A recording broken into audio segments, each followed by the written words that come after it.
राधे राधे दोस्तों, हमारे चैनल चतुर्वेदिक ज्ञान ज्योति में आपका हार्दिक स्वागत है। आप सब कैसे हैं यह बताने के लिए कमेंट बॉक्स में जय श्री राधे जरूर लिखें। राधे रानी की कृपा से आपका सब मंगल होगा। दोस्तों, भाद्रपद मास के शुक्ल पक्ष की सप्तमी तिथि के दिन संतान सप्तमी का व्रत किया जाता है।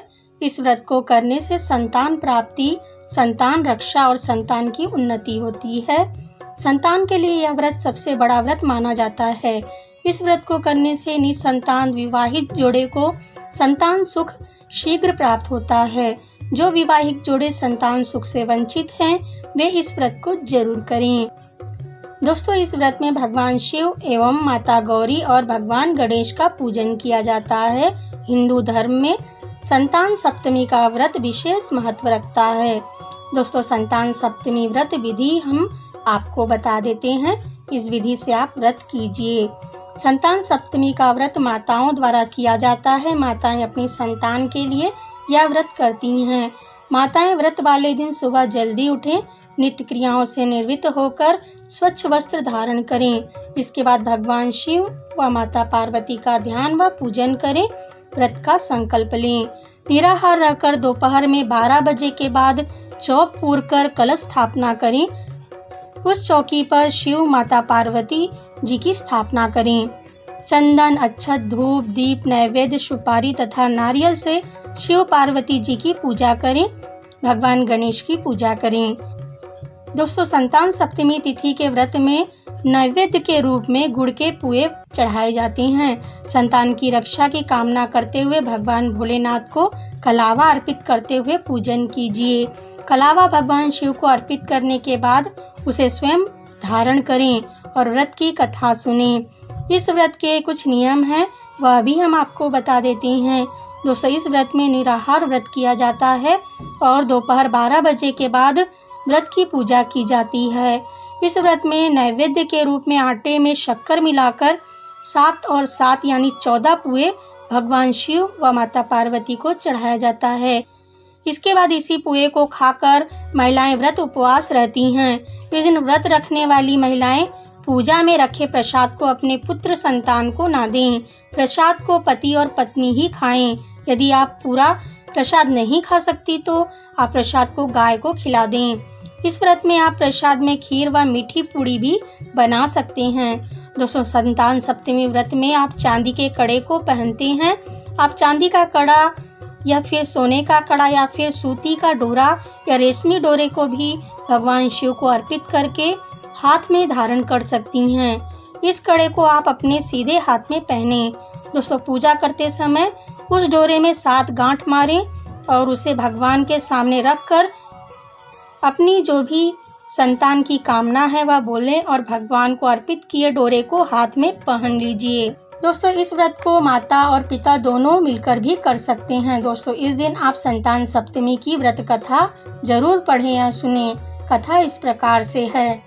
एक बार युधिष्ठिर जी ने भगवान श्री कृष्ण से पूछा, हे केशव, कोई ऐसा व्रत बताइए जिसके प्रभाव से मनुष्यों के सांसारिक दुख क्लेश दूर होकर पुत्र एवं पौत्र प्राप्त हों। यह सुनकर भगवान श्री कृष्ण बोले, हे राजन, तुमने बड़ा ही उत्तम प्रश्न किया है। मैं तुमको एक पौराणिक कथा सुनाता हूँ, तुम उसे ध्यान पूर्वक सुनो। एक बार मथुरा नगरी में लोमस ऋषि आए।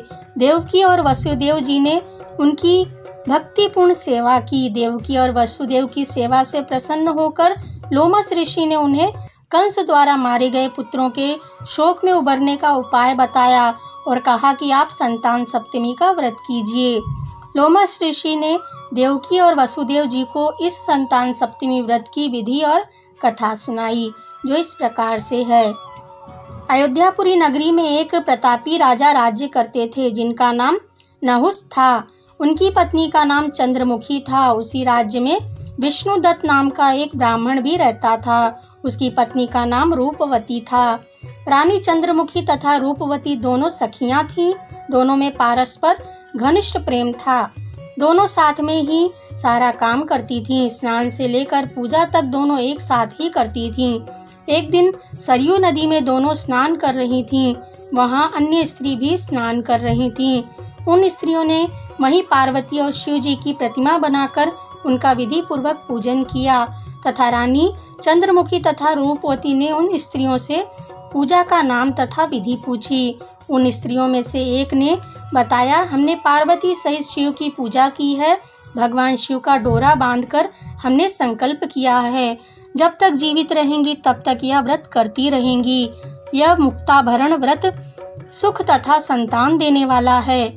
उस व्रत की बात सुनकर उन दोनों सखियों ने भी जीवन पर्यंत इस व्रत को करने का संकल्प करके शिव जी के नाम का डोरा बांध लिया, किंतु घर पहुंचने पर वे संकल्प को भूल गईं। फलस्वरूप मृत्यु के पश्चात रानी वानरी तथा ब्राह्मणी मुर्गी की योनि में पैदा हुई। कलंतर में दोनों पशु योनि छोड़कर पुनः मनुष्य योनि में आईं। चंद्रमुखी मथुरा के राजा पृथ्वीनाथ की रानी बनी तथा रूपवती ने फिर एक ब्राह्मण के घर जन्म लिया। इस जन्म में रानी का नाम ईश्वरी तथा ब्राह्मणी का नाम भूषणा था। भूषणा का विवाह राजपुरोहित अग्निमुखी के साथ हुआ। इस जन्म में भी उन दोनों में बड़ा ही प्रेम हो गया। व्रत भूलने के कारण रानी इस जन्म में भी संतान सुख से वंचित रही। प्रौढ़ अवस्था में उसके एक गूंगा बहरा पुत्र जन्मा, मगर वह भी 9 वर्ष का होकर मर गया। भूषणा ने व्रत को याद रखा, व्रत किया, इसलिए उसके गर्भ से सुंदर तथा स्वस्थ 8 पुत्रों के जन्म लिए। रानी ईश्वरी के पुत्र शोक की संवेदना के लिए एक दिन भूषणा उससे मिलने गई। उसे देखते ही रानी के मन में जलन पैदा हुई। उसने भूषणा को विदा करके उनके पुत्रों को भोजन के लिए बुलाया और भोजन में विष मिला दिया, परंतु भूषणा के व्रत के प्रभाव से उनका बाल भी बाका नहीं हुआ। इससे रानी और भी अधिक क्रोधित हो गई। उसने अपने नौकरों को आज्ञा दी कि भूषणा के पुत्रों को पूजा के बहाने यमुना के किनारे ले जाकर गहरे जल में धकेल दिया जाए, किंतु भगवान शिव और माता पार्वती की कृपा से इस बार भी भूषणा के बालक व्रत के प्रभाव से बच गए। फिर रानी ने जल्लादों को बुलाकर उन्हें आज्ञा दी कि ब्राह्मण बालकों को वध स्थल पर ले जाकर मार डालो, किंतु जल्लादों द्वारा बेहद प्रयास करने पर भी बालक न मार सके। यह समाचार सुनकर रानी को आश्चर्य हुआ। उसने भूषणा को बुलाकर सारी बात बताई और फिर क्षमा याचना करके उससे पूछा, किस कारण तुम्हारे बच्चों को कोई क्षति नहीं पहुंची? इनके प्राणों की रक्षा किस व्रत के प्रभाव से हो रही है? भूषणा बोली, क्या आपको पूर्व जन्म की बात स्मरण नहीं है? रानी ने आश्चर्य से कहा, नहीं, मुझे तो कुछ भी याद नहीं। तब उसने कहा, सुनो, पूर्व जन्म में तुम राजा नहुस की रानी थी, मैं तुम्हारी सखी थी। हम दोनों ने एक बार भगवान शिव का डोरा बांधकर संकल्प किया था कि जीवन पर्यंत संतान सप्तमी का व्रत किया करेंगी, किंतु दुर्भाग्यवश हम भूल गईं और व्रत को अवहेलना होने के कारण विभिन्न योनियों में जन्म लेती हुई जब फिर मनुष्य जन्म को प्राप्त हुई हैं, अब मुझे इस व्रत की याद हो आई थी, इसलिए मैंने इस व्रत को किया। उसी के प्रभाव से आप मेरे पुत्रों को चाहकर भी मार न सकी। यह सब सुनकर रानी ईश्वरी ने भी विधि पूर्वक संतान सुख देने वाला यह मुक्ताभरण व्रत रखा। तब व्रत के प्रभाव से रानी पुनः गर्भवती हुई और एक सुंदर बालक को जन्म दिया। उसी समय से पुत्र प्राप्ति और संतान की रक्षा के लिए यह व्रत प्रचलित है। इस प्रकार से संतान सप्तमी मुक्ताभरण व्रत की कथा है। दोस्तों, आपको वीडियो कैसा लगा हमें कमेंट में लिखकर बताइए। वीडियो अच्छा लगा हो इसे लाइक और शेयर कीजिए। हमसे जुड़े रहने के लिए हमारे चैनल को सब्सक्राइब करके रखिए। वीडियो देखने के लिए आप सभी का धन्यवाद।